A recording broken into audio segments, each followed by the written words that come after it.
saying that कि तुम्हारा body का structure and figure and all which I didn't knew that कि अच्छा ये सारी चीज़ें बोलनी होती है.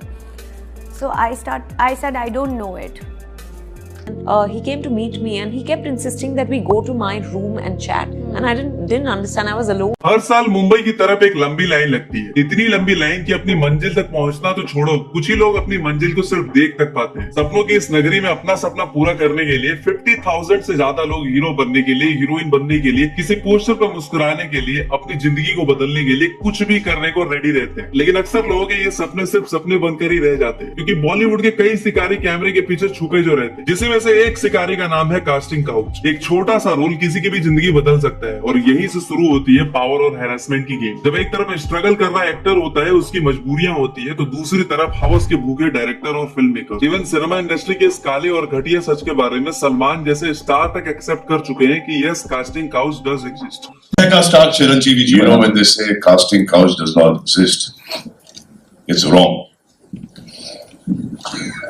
Casting couch does exist. Surveen Chawla, Prachi Desai, Richa Chadha, Kangana Ranaut, कल की कोचलिन, विद्या बालन ने ओपनली एक्सेप्ट किया कि यस, उन्हें फिल्मों में लेने से पहले उनकी लेने की कंडीशन रखी गई. और कास्टिंग काउच का ये वायरस सिर्फ फीमेल्स तक ही नहीं बल्कि मेल स्टार्स को भी इन्फेक्ट कर चुका है, जिसमें आयुष्मान खुराना, रणवीर सिंह, विद्युत जामवाल जैसे काफी सारे एक्टर्स मीडिया में ओपनली इस पर बात कर चुके हैं. शक्ति कपूर से लेकर सुभाष घई, साजिद खान जैसे काफी सारे लोगों पे एलिगेशंस तक लगे. लेकिन असली सवाल ये है कि इतने सालों के बावजूद कास्टिंग काउच जैसी गंदगी की सफाई क्यों नहीं हो पाई. और आज आपको 90 से लेकर आज तक के काफी सारे ऐसे इंसिडेंट के बारे में भी बताऊंगा जहां कास्टिंग काउच ने कैसे फेमस एक्टर एक्ट्रेसेस की पूरी लाइफ बर्बाद कर दी और क्यों आज भी नए एक्टर एक्ट्रेसेस इस ट्रैप में फंस जाते. उन एक्टर एक्ट्रेसेस की भी बात करेंगे जिन्हें कास्टिंग काउच में ना लेटने की वजह से रिप्लेस कर दिया गया और क्यों इस क्रोनिक बीमारी को कभी भी सिनेमा इंडस्ट्री से हटाया नहीं जा सकता. जिन लोगों को नहीं पता कि कास्टिंग काउच क्या होता है तो उन्हें मैं सिंपल लैंग्वेज में बता देता हूँ. दरअसल कास्टिंग काउच एक ऐसा टर्म है जो एंटरटेनमेंट इंडस्ट्री में यूज होता है जब कोई पावरफुल इंसान जैसे डायरेक्टर, प्रोड्यूसर या कास्टिंग डायरेक्टर या एस्पायरिंग एक्टर या एक्ट्रेसेस से सेक्सुअल फेवर्स मांगता है और उनके साथ सोने की डिमांड रखता है. मतलब में वही काम देने का वादा रहता है. ये एक डील की तरह होता है. जो इस डील को मान लेता है वो अर्थ से फर्स्ट तक का सफर तय करता है और जो नहीं मानता उनका सपना सिर्फ सपना बनकर ही रह जाता है. बॉलीवुड का ग्लैमर जितना ही चमकदार दिखता है उसके पीछे उतनी ही अंधेरी कहानियां भी छुपी होती है. सपना सबका होता है पर सच सिर्फ कुछ ही लोग कर पाते हैं. एक एस्टिमेट के हिसाब से हर साल लगभग 50,000 से ज्यादा लोग मुंबई आते हैं सिर्फ इस उम्मीद में कि उनका चेहरा एक दिन बड़े पर्दे पे दिखेगा. और ये नंबर किसी ऑफिशियल डॉक्यूमेंट में नहीं मिलता. ये उन लोगों की कहानी है जो हर ऑडिशन लाइन में खड़े मिलते हैं. एक्टिंग स्कूल में एडमिशन के लिए पैसे इकट्ठा करना, भूखे रहना, जेब खर्च के लिए कोई भी छोटा मोटा काम करना और ये सब स्ट्रगल करने की मेंटल स्ट्रेंथ लेकर वो मुंबई आते हैं. और यहाँ से शुरू होता है उनका असली सफर जो सिर्फ टैलेंट पे नहीं सर्वाइवल पे बेस्ड होता है. कई लोग बैकग्राउंड आर्टिस्ट बन जाते हैं, कुछ असिस्टेंट डायरेक्टर, कुछ बार जिम सैलून में काम करने लगे और उनमें से सिर्फ 1% ही ऐसे होते हैं जिन्हें रेगुलर इस इंडस्ट्री में काम मिल पाता है. और जब सपना टूटता है तब डिप्रेशन बनता है और उनका सबसे बड़ा दुश्मन और फिर वो एक ऐसे जाल में फंसते हैं जिसका नाम है कास्टिंग काउच. अब इसे कास्टिंग काउच इसलिए कहा जाता है क्योंकि एक्टर एक्ट्रेसेस का स्क्रीन टेस्ट नहीं, राखी सावंत के लैंग्वेज में कहे तो स्क्रीन टेस्ट किया जाता है, वो भी एक काउच यानी सोफा पे. स्क्रीन टेस्ट होता है. स्क्रीन टेस्ट होता है मॉर्निंग 9 बजे से लेके शाम के 6 बजे तक का, 6 से लेके रात को 2-3 बजे तक का स्क्रीन टेस्ट होता है. स्क्रीन टेस्ट मालूम है? स्क्रीन टेस्ट का टाइम अलग और स्क्रीन टेस्ट का टाइम अलग होता है. स्क्रीन टेस्ट क्या होता है रखिए? ठुकाई. तो सवाल ये उठता है कि ये सब होता कैसे और कैसे कोई लड़की जो सिर्फ एक मौके के लिए स्ट्रगल कर रही है एक दिन कास्टिंग काउच का शिकार बन जाती है.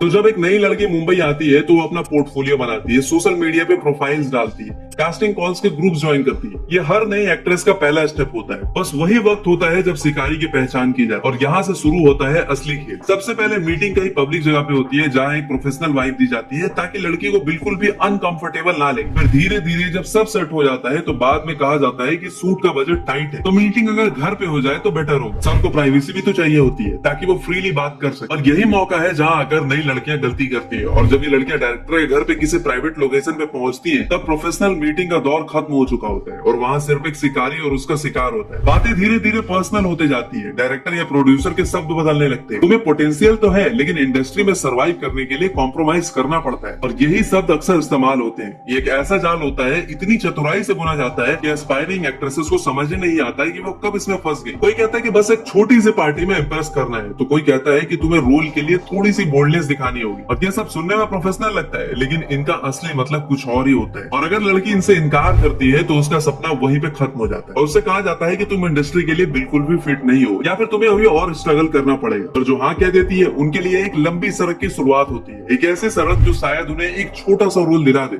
लेकिन उनकी आत्मा को हमेशा के लिए खोखला कर दे। जैसे कि एक मॉडल है अलंकृता सहाय, जो कि कहती है कि अगर आप लोगों से थोड़ा सा भी फ्रेंडली हो जाओ तो उन्हें लगने लगता है कि ये इंटरेस्टेड है, इसे बेड पे ले जाना इजी होगा। अगर आप थोड़े से काइंड हो, थोड़े भोले वाले हो तो आपको वो अलग तरीके से परसुएट करने लगते हैं। कुछ इसी तरह रश्मि देसाई कहती है कि उनके साथ भी शुरुआत में कुछ ऐसा ही हुआ था, जहाँ उन्हें एक बंदा फेक ऑडिशन के लिए बुलाता है और उनके साथ कांड करने की सोचता है। वहाँ नहीं था except him, no cameras, nothing, and he tried his level best कि वो मुझे ड्रिंक पिला के बेहोश करे और उस चीज का एडवांटेज। कुछ इसी तरह विदिता बाग, जिन्होंने काफी सारी मूवी सीरीज भी की है लाइक भोकाल, इंस्पेक्टर अविनाश, वो कहती है कि बीइंग अ बंगाली एक टाइम पे उन्हें हिंदी ठीक से नहीं आती, तो एक डायरेक्टर इनका दोस्त बन जाता है, फिर उन्हें हेल्प करने की प्रॉमिस करता है और वो कहता है कि उसके बड़े बड़े प्रोडक्शन हाउसेस से पहचान है और वो बाद में इनके साथ मिसबिहेव करने लगता है। अभी कोई बड़ी एक्ट्रेस तो होती रही तो मामला वहीं दब जाता है, लेकिन बड़ी एक्ट्रेसेस लाइक कल्की कोचिन, सुरवीन चावला, राधिका आप्टे से लेकर कंगना रनौत, इवन विद्या बालन जैसी इतनी बड़ी सेलेब भी कभी न कहीं कास्टिंग काउच की शिकार होते होते बचती है।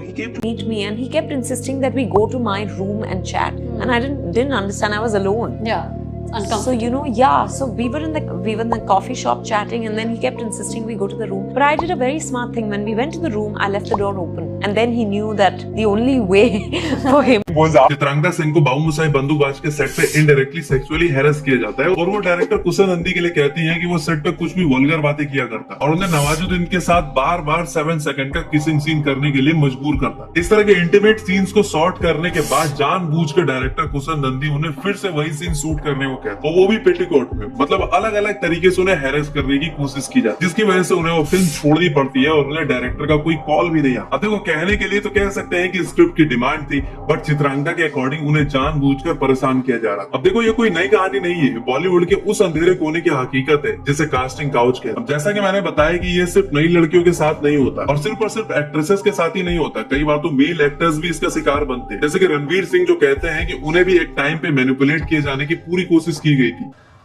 Later I found out what he was interested in. He kept it on the side. He said, you have to be smart. You have to be sexy. जो स्मार्ट है, जो सेक्सी है, वो आगे निकल जाता है। कल मैं तुम्हें ये ऑफिस में भेजूंगा, कल मैं तुम्हें वो ऑफिस में भेजूंगा, फिर तुम मुझे कहो, यू नो। कुछ इसी तरह आयुष्मान खुराना अपने एक इंटरव्यू में कहते हैं कि जब वो टीवी करते थे तो उन्हें काम देने के अगेंस्ट लेने की डिमांड रखी गई थी। तब उन्होंने कहा था कि मैं तो स्ट्रेट हूँ, मैं ये सब कैसे कर सकता हूँ। तो उन्हें समझाया गया था कि ये तो बहुत कॉमन है, स्टार बनने के लिए तो ऐसा करना पड़ता है। बट सवाल ये आता है कि ये सब चलता कैसे, क्यों कोई इसके खिलाफ आवाज नहीं उठा पाता। तो देखो, इसका सीधा रीजन है पावर डायनेमिक्स और डर। एक तरफ एक स्ट्रगलिंग एक्टर होता है जिसका सपना उसकी जान से भी प्यारा होता है, तो दूसरी तरफ एक पावरफुल डायरेक्टर, प्रोड्यूसर या फिर ये कास्टिंग एजेंट जिसके हाथ में उनके सपने की चाबी होती है। इस डर की वजह से कई लोग चुप रह जाते हैं और ये सिस्टम चलते रहते हैं। जैसा कि सुअर की गुद्दी के शकल के साजिद खान को ही देख लो, इसके ऊपर एक दो नहीं, कास्टिंग काउच के मल्टीपल एलिगेशंस लगे, जिसमें टीवी एक्ट्रेसेस नवीना बोले से लेकर रैचल वाइट, सलोनी चोपड़ा, सरलीन चोपड़ा, आहाना कुमार, वंदना करीमी, सभी ने इस पर एलिगेशंस लगाए। लेकिन हुआ क्या, इसे सिर्फ हाउसफुल 4 प्रोजेक्ट से निकाल दिया गया और बाद में इसकी इमेज व्हाइट वॉश करने के लिए सलमान ने इसे बिग बॉस में बुला लिया। कुछ इसी तरह शक्ति कपूर ने एक स्टिंग ऑपरेशन में मीडिया पर्सन तक को कॉम्प्रोमाइज करने को कहा in against of getting a role, जिसकी वजह से उन्हें बहुत बैकलैश भी झेलना पड़ा। कुछ इसी तरह 90s में ममता कुलकर्णी ने भी राजकुमार संतोषी पे चाइना गेट मूवी के लिए सेक्सुअल फेवर्स के अगेंस्ट मूवी में काम देने के एलिगेशंस लगाए और सौदागर से फेमस हुई मनीषा कोइराला ने सुभाष घई के साथ कभी दोबारा काम नहीं किया, क्योंकि उन्होंने उनसे कुछ ऐसी डिमांड रखी जिसे मनीषा ने बिल्कुल ही डिनाई कर दी। देखो, मनीषा कोइराला ने कभी सुभाष घई के अगेंस्ट कुछ भी नहीं कहा, लेकिन इजरायली मॉडल रीना गोलन ने सुभाष घई पर डायरेक्ट एलिगेशन लगाते हुए कहा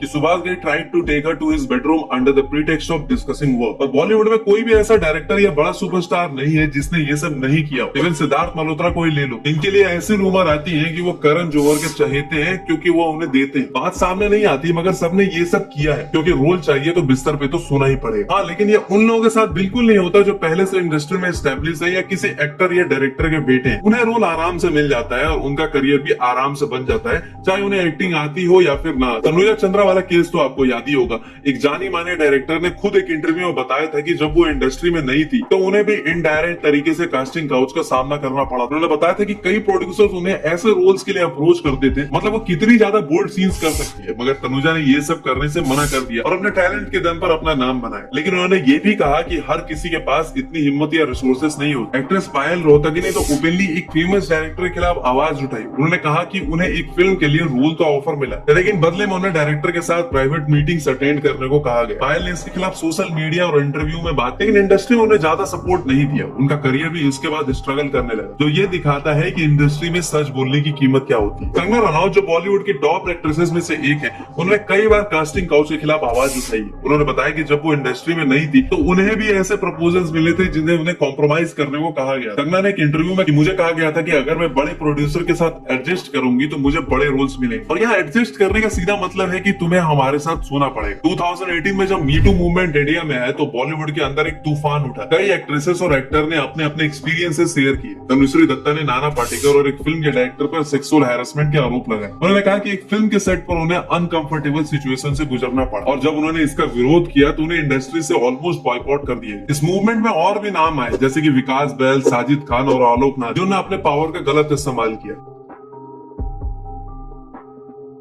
देखो, एक्ट्रेसेस इंटरव्यू में ये तो कहती हैं कि उन्होंने मना कर दिया और उन्हें अपने दम पर अपनी पहचान बनाई, लेकिन सच्चाई कुछ और ही होती है। बिना किसी के साथ सोए इस बॉलीवुड में कोई आगे नहीं बढ़ सकता, एक्सेप्ट वो किसी बड़े सेलिब्रिटी या पॉलिटिशियन का बेटा या बेटी ना हो। और इसमें एक बात तो है जो शायद सबको सुननी और जाननी चाहिए, बहुत सी लड़कियां और एक्ट्रेसेस ऐसे भी हैं जो इंडस्ट्री में अपना नाम कमा चुकी है और इन सब के बारे में खुलकर बोल रही है, आवाज उठा रही है। तो जब उनसे पूछा जाता है कि उन्होंने इतने सालों से कुछ क्यों नहीं बताया, तो उनका एक ही जवाब होता है कि उन्हें डर था, वो नहीं बता सकती थी बॉलीवुड में कास्टिंग काउच होता है। अब देखो, ये सही भी है, मगर कुछ एलिगेशंस फेमस होने के बाद झूठे तौर पे भी लगाए जाते हैं। जो एक्ट्रेस पहले किसी के साथ 2-3 साल तक रिलेशनशिप में रहती है, पब्लिक में अच्छा बिहेव करती है, उसी एक्टर डायरेक्टर के साथ मूवीज करती है, बाद में वही एक्ट्रेस आकर उन्हीं लोगों पे आरोप लगाने लगती और उनके अगेंस्ट सेक्सुअल हैरेसमेंट के एलिगेशंस लगाती है।